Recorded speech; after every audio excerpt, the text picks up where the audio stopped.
কিরে সন্ধ্যার সময় আমার মায়ে আমার বাড়ির দিকে আসতেছে কে? আব্বা ওই বাড়ি আমি আর থাকবো না, তোমার বোন বাইক নিয়ে সবাই আমার জ্বালায়।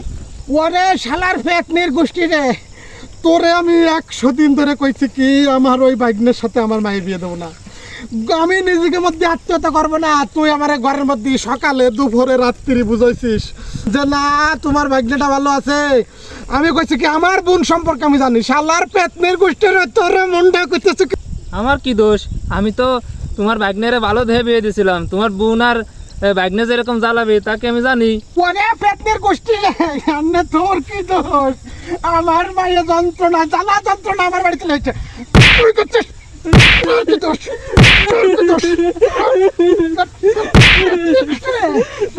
তোর কি দোষ? তুই রান্না করছিস, তোর কি দোষ? তোর কোনো দোষ নাই, তোর দোষ নাই। আমার মায়ে আমি 15-16 বছর খাই, আমি কইছি আর এক জায়গায় বিয়ে দেবো, সেই জায়গায় আমার মায়েরা শান্তি থাকবে, আর তুই রান্না করছিস, তোর কি দোষ? শালার পেট তোর এক চড়াই তোর অস্থির করে বলে দেবো। আজকে আমি আমার একটা মায়ের বিয়ে দিচ্ছি, তুই 100 বার করে মনে করছিলাম যে আমি ভাগ্নে ভালো না, ভাগ্নের সাথে আমি মায়ের বিয়ে দেবো না। না দেও দেও শালা পেট তোর কি দোষ? তোর কি দোষ? ওরে শালা পেটের গোষ্ঠী রে।